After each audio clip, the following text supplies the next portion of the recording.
Health insurance എടുക്കുന്ന ഓരോ വ്യക്തിയും നേടുന്ന ഏറ്റവും വലിയൊരു കൺസേൺ എന്ന് പറഞ്ഞു കഴിഞ്ഞാൽ നമ്മൾ ഇപ്പോഴത്തെ ഒരു ഹെൽത്ത് ഇൻഷുറൻസ് പ്രീമിയം നമ്മൾ അനലൈസ് ചെയ്ത് കഴിഞ്ഞാൽ അറിയാം. പണ്ടത്തെ ഒരു ഹെൽത്ത് ഇൻഷുറൻസ് പ്രീമിയം അല്ല, വളരെയധികം പ്രീമിയം തുകകൾ കൂടിയിട്ടുണ്ട്. അപ്പോൾ അത് തന്നെ പറയുകയാണെങ്കിൽ പലർക്കും അഫോർഡബിൾ ആയിട്ട് തോന്നാറില്ല. പലപ്പോഴും പണ്ടത്തെ പോലെ നമ്മൾ 2 lakhs 3 lakhs ഒന്നും അല്ല ഇപ്പോൾ എടുക്കുന്നത്, 10 lakhs അതിന് മേളിലേക്കൊക്കെയാണ് ഇപ്പോൾ കവറേജ് നോർമലായിട്ട് തന്നെ ഉള്ള ആൾക്കാർ തന്നെ പ്രിഫർ ചെയ്യുന്നത്. കാരണം വെച്ചാൽ ഹോസ്പിറ്റൽ എക്സ്പെൻസ് അത്രയേറെ കൂടിയിട്ടുണ്ട്. ഇത്രയും പൈസ മുടക്കി എടുക്കുന്ന ഒരു ഹെൽത്ത് ഇൻഷുറൻസിൽ നിന്ന് ക്ലെയിം കിട്ടാതെ വന്നാലോ എന്നുള്ള കൺസേൺ കൊണ്ട് പോലും ഹെൽത്ത് ഇൻഷുറൻസ് എടുക്കാതിരിക്കുന്ന ആൾക്കാരുണ്ട്. പല സുഹൃത്തുക്കളും നീ ഹെൽത്ത് ഇൻഷുറൻസ് ഒന്നും എടുക്കേണ്ട ആവശ്യമില്ല, ഞങ്ങൾ എടുത്തിട്ട് അതിന്റെ അനുഭവിക്കുകയാണ്, ക്ലെയിം പ്രോപ്പറായിട്ട് കിട്ടിയിട്ടില്ല, അതിന്റെ പുറകെ നടക്കാൻ നമുക്ക് വെറുതെ മെനക്കേടാണ്, അതിലും നല്ലത് നമ്മൾ ബാങ്കിൽ സേവ് ചെയ്യുന്നതല്ലേ എന്ന് പറയുന്ന ആൾക്കാർ ഉണ്ട്.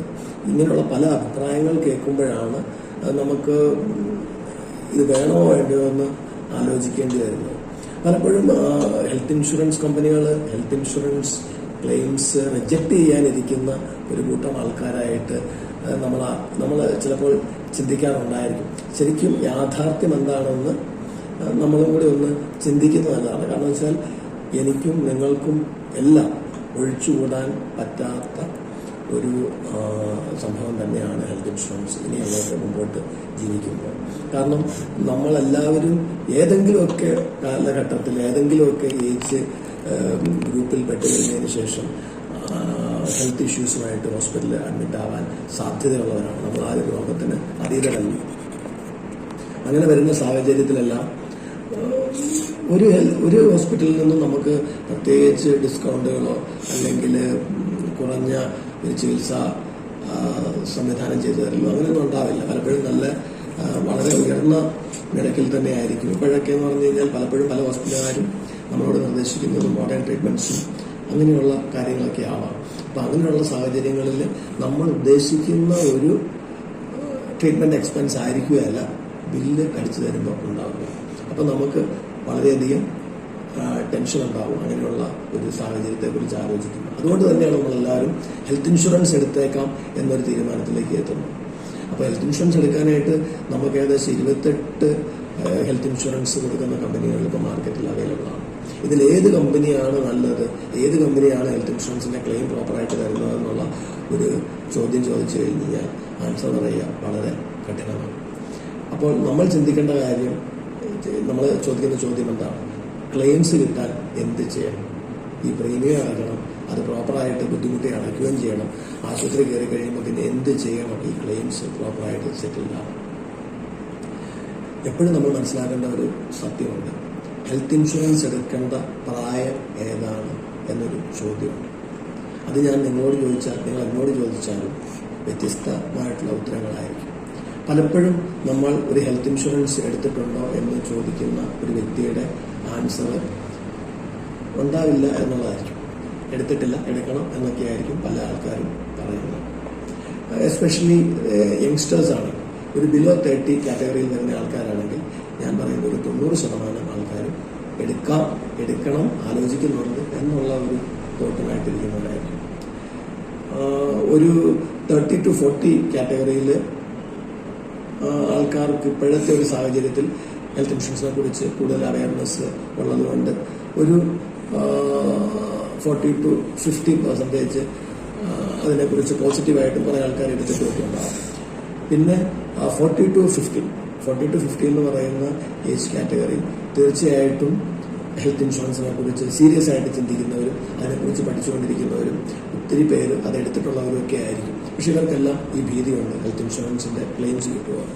പിന്നെ 50 തൊട്ട് 60 വരെയുള്ള കാറ്റഗറിക്കാർ തീർച്ചയായിട്ടും എടുത്തിട്ടുണ്ടാകണം. എടുത്തിട്ടില്ലെങ്കിൽ അവർ ഓരോ നിമിഷവും റിസ്ക് ചെയ്യുകയാണെന്ന് അവർക്ക് തന്നെ ബോധ്യമുള്ളവർ ആയിരിക്കും. എപ്പോഴും നമ്മൾ മനസ്സിലാക്കേണ്ട ഒരു കാര്യമുണ്ട്.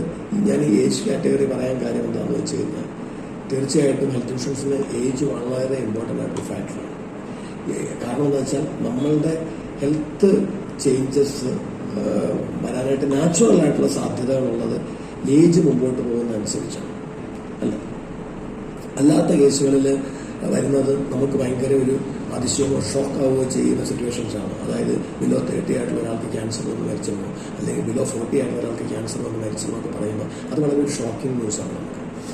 അപ്പോൾ 40 ആയി കഴിയുമ്പം നമ്മൾക്കറിയാം ഈ ജീവിത ശൈലികളും പല കാര്യങ്ങളും അഫക്റ്റ് ചെയ്യുന്നിടത്തോളം ഇങ്ങനെ ക്യാൻസറുകളോ അതുപോലെ എന്തെങ്കിലുമൊക്കെ അസുഖങ്ങളൊക്കെ തലപൊക്കി തുടങ്ങാനുള്ള പ്രായമായിട്ടുണ്ടാവും എന്നുള്ള ഒരു ബോധ്യം ഓരോ മനുഷ്യർക്കും ഉണ്ടാവും, ഒരു സംശയവുമില്ല. പക്ഷെ നമ്മൾ മനസ്സിലാക്കേണ്ട കാര്യം എന്താണെന്ന് വെച്ച് കഴിഞ്ഞാൽ നമ്മൾ ഇതുപോലെയുള്ള ചില കാറ്റഗറൈസേഷൻ നമ്മൾ ചെയ്യുന്നുണ്ട്, നമ്മൾ ഹെൽത്ത് ഇൻഷുറൻസ് കമ്പനികളും ചെയ്യുന്നുണ്ട്. നമ്മൾക്കും അങ്ങനെ ഒരു ബോധ്യം ഉണ്ടാകും. കാരണം വെച്ചാൽ കാഴ്ചപ്പാടുകൾ അങ്ങോട്ട് എത്തിയിട്ടുണ്ടാകത്തില്ല, നമ്മളൊന്നും ചിന്തിക്കുന്നുണ്ടാകില്ല രോഗത്തെക്കുറിച്ചൊന്നും. അപ്പം നമ്മളും അതിൻ്റെ ഇമ്പോർട്ടൻസ് ഒന്നും ചിന്തിക്കുന്നുണ്ടാകത്തില്ല. അപ്പോൾ ഹെൽത്ത് ഇൻഷുറൻസ് പലപ്പോഴും എടുക്കുന്നത് മാനസികമായിട്ട് നമുക്കൊരു അസുഖത്തെ ഭയപ്പെട്ട് തുടങ്ങുന്ന ഒരു സാഹചര്യമാണ്. അതാണ് ഇതിനകത്തുള്ള ഏറ്റവും മെയിൻ ആയിട്ടൊരു ഫാക്ടർ. ഹെൽത്ത് ഇൻഷുറൻസിന്റെ ക്ലെയിംസ് റിജക്റ്റ് ചെയ്യപ്പെടാനായിട്ടുള്ള ഏറ്റവും സാധ്യത ഉണ്ടാക്കുന്ന ഒരു കാര്യം നമ്മൾ ഏറ്റവും വൾണറബിൾ ആയിട്ടുള്ള ഏജിൽ ചെന്ന് ഒരു ഹെൽത്ത് ഇൻഷുറൻസിലേക്ക് എൻട്രി എടുക്കുമ്പോഴാണ്. അത് നിങ്ങൾക്ക് ഒരു സംശയവും വേണ്ട, ഒരു ഹെൽത്ത് ഇൻഷുറൻസ് കമ്പനിയും നിങ്ങളുടെ ക്ലെയിംസ് റിജക്റ്റ് ചെയ്യാൻ കാത്തിരിക്കുന്നില്ല. കാരണം ഇവിടെ ചോയ്സ് ഇഷ്ടം പോലെയുണ്ട്. 28 ഹെൽത്ത് ഇൻഷുറൻസ് പ്രൊവൈഡേഴ്സ് ഇവിടെ ഉണ്ടെന്നുണ്ടെങ്കിൽ നമ്മൾ ഒരു പർട്ടിക്കുലർ സിം യൂസ് ചെയ്തിട്ട് റേഞ്ച് ഇല്ല എന്നുണ്ടെങ്കിൽ നമ്മൾ നമ്പർ ചേഞ്ച് ആകാതെ നമുക്ക് അടുത്ത ഒരു എന്താ പറയുക പ്രൊവൈഡറിൻ്റെ അടുത്ത് പോകാനായിട്ട് കണക്ഷൻ എടുക്കാനായിട്ട് സാധിക്കുമെങ്കിൽ നമ്മൾ തീർച്ചയായിട്ടും അങ്ങോട്ട് ചേഞ്ച് ചെയ്യാറില്ല. അത്ര ഈസി ആയിട്ട് തന്നെ നമുക്ക് പോർട്ടബിലിറ്റി അവൈലബിൾ ആണ് ഹെൽത്ത് ഇൻഷുറൻസിൽ. സീനിയോറിറ്റിയോടുകൂടി തന്നെ മാറാം. അപ്പം അങ്ങനെയുള്ള സാഹചര്യമുള്ളപ്പോൾ ഒരു ഹെൽത്ത് ഇൻഷുറൻസ് കമ്പനിയിൽ നിങ്ങളുടെ ക്ലെയിം റിജക്ട് ചെയ്യാൻ കാത്തിരിക്കുന്നതല്ല. നിങ്ങൾ ആദ്യം മനസ്സിലാക്കേണ്ട പോയിന്റ് ഒരു വൾണറബിൾ ഏജിൽ എൻട്രി എടുക്കാതിരിക്കും. വൾണറബിൾ ഏജിൽ എൻട്രി എടുക്കുന്നതിൻ്റെ ഉദ്ദേശം തന്നെ എന്താണ്? നിയറസ്റ്റ് ഫ്യൂച്ചറിൽ തന്നെ എനിക്ക് ഈ ഹെൽത്ത് ഇൻഷുറൻസിൻ്റെ അകത്തടക്കുന്ന പൈസ മുതലാക്കാൻ സാധിക്കും എന്നുള്ള ഒരു വിശ്വാസമാണ്. അതാണ് നമ്മൾ ആദ്യം മാറ്റേണ്ടത്. നമ്മൾക്ക് ഇതൊരു കാഴ്ചപ്പാടോടുകൂടി എടുക്കേണ്ട ഒരു സംവിധാനമാണ് ഹെൽത്ത് ഇൻഷുറൻസ്. നാളെ പോയി ഞാൻ 10,000 അടച്ചു അല്ലെ 50,000 അടച്ചു, എനിക്കിത് എങ്ങനെയാണ് നേടിയെടുക്കേണ്ടത്, അതെങ്ങനെയാണ് എനിക്ക് മുതലാക്കേണ്ടത്, എന്തെങ്കിലും ഹെൽത്ത് ചെക്കപ്പ് അവൈലബിൾ ആണോ, എന്താണ് നമ്മൾക്ക് ഇതിൽ നിന്ന് കിട്ടാനുള്ള നേട്ടം, അടച്ചുപോയി പൈസ നിവൃത്തിയില്ലാത്തതുകൊണ്ട് അടച്ചതാണ്, പക്ഷേ ഈ പൈസ വെറുതെ നഷ്ടപ്പെടുക എന്ന് പറയുന്നത് നമുക്ക് സഹിക്കാൻ പറ്റാത്ത ആ ഒരു മാനസികാവസ്ഥയുമായിട്ട് ഈ സാധനത്തിൻ്റെ പുറകെ പോകരുത്. നമ്മൾ ഒരു കാറ് ഡ്രൈവ് ചെയ്യുമ്പോൾ സീറ്റ് ബെൽറ്റ് ഇട്ടെന്ന് പറഞ്ഞുകൊണ്ട് എവിടെയെങ്കിലും ഇത് ഇടിച്ച് കയറ്റണമെന്ന് ആഗ്രഹിച്ച് പോകാറുണ്ടാകത്തില്ല. നമ്മൾ ഹെൽമെറ്റ് ധരിക്കുന്നു, നിർബന്ധമായിട്ട് ഹെൽമെറ്റ് ധരിക്കുന്നു. ഇതുകൊണ്ട് നമ്മൾ 2 കൈയും വിട്ട് ബൈക്കിൽ യാത്ര ചെയ്യാറില്ല. ഇതെങ്ങനെയെങ്കിലും ഹെൽമെറ്റിന് പ്രയോജനപ്പെടുത്തണം. അപ്പം നമ്മളുടെ കാഴ്ചപ്പാട് മാറേണ്ട സമയമായി. ഹെൽത്ത് ഇൻഷുറൻസിൻ്റെ ക്ലെയിംസ് റിജക്ട് ചെയ്യാൻ സാധ്യത പറയുന്നത് നമ്മളൊരു വൾണറബിൾ ഏജിൽ എൻട്രി ചെയ്യുന്നത് മാത്രമല്ല, ഒരു വൾണറബിൾ ഏജിൽ എൻട്രി ചെയ്ത് കഴിയുമ്പോൾ ഒരു എയർലി ക്ലെയിമുള്ള സാധ്യത കൂട്ടുന്നു. ഒരു എയർലി ക്ലെയിമുമായിട്ട് നമ്മളൊരു ഹെൽത്ത് ഇൻഷുറൻസ് കമ്പനിയിൽ എത്തിക്കഴിയുമ്പോൾ കമ്പനി തീർച്ചയായിട്ടും സ്ക്രൂട്ടനൈസ് ചെയ്യാൻ ബാധ്യസ്ഥമാണ്. അങ്ങനെ ഒരു സ്ക്രൂട്ടനൈസേഷനുള്ള ടൈം കിട്ടാതെ വന്നു കഴിഞ്ഞാൽ എന്ത് സംഭവിക്കുക? നമുക്ക് ക്യാഷ്ലെസ് ആയിട്ട് ഒരു ക്ലെയിം കിട്ടാനുള്ള അവസരം നഷ്ടപ്പെടുന്നു. ക്യാഷ്ലെസ് എന്ന് പറഞ്ഞു കഴിഞ്ഞാൽ ഡയറക്റ്റ് കമ്പനി ഹോസ്പിറ്റലിലേക്ക് നമ്മുടെ ഹോസ്പിറ്റൽ ബില്ല് കൊടുക്കുന്ന ഒരു കാര്യത്തിലാണ് ക്യാഷ്ലെസ് എന്ന് പറയുന്നത്. അതർവൈസ് നമ്മൾ എന്ത് ചെയ്യണം? റീഇംബേഴ്സ് ചെയ്യുക ചെയ്യേണ്ടത്. ഈ ബിൽസ് മുഴുവൻ ആദ്യ ഹോസ്പിറ്റൽ അടച്ചതിന് ശേഷം റീഇംബേഴ്സ് ചെയ്യുകയാണ് ചെയ്യുന്നത്. അപ്പോൾ ഇങ്ങനെയുള്ള ക്യാഷ്ലെസ് നഷ്ടപ്പെടുകയും റീഇംബേഴ്സ്മെന്റിലേക്കൊക്കെ എത്തുകയൊക്കെ ചെയ്യേണ്ട സാഹചര്യം നമ്മൾ ആ ഒരു വൾണറബിൾ ഏജ് കാറ്റഗറിയിൽ എൻട്രി ചെയ്യുമ്പോഴാണ്. അതല്ലാതെ നമ്മൾ ഇതിനെക്കുറിച്ച് മനസ്സിലാക്കാനുള്ള സാഹചര്യങ്ങൾ കിട്ടുമ്പോൾ നമുക്ക് ഹെൽത്ത് ഇഷ്യൂസ് ഒന്നും ഇല്ലെങ്കിലും, എനിക്ക് ഹെൽത്ത് ഇഷ്യൂസ് ഒന്നും ഇല്ല എന്നാലും ഇത് അത്യാവശ്യമായിട്ടൊരു കാര്യമാണ് ഫാമിലിക്ക് എന്ന് കരുതി നമ്മളൊരു ഹെൽത്ത് ഇൻഷുറൻസ് എടുത്തു നോക്കും.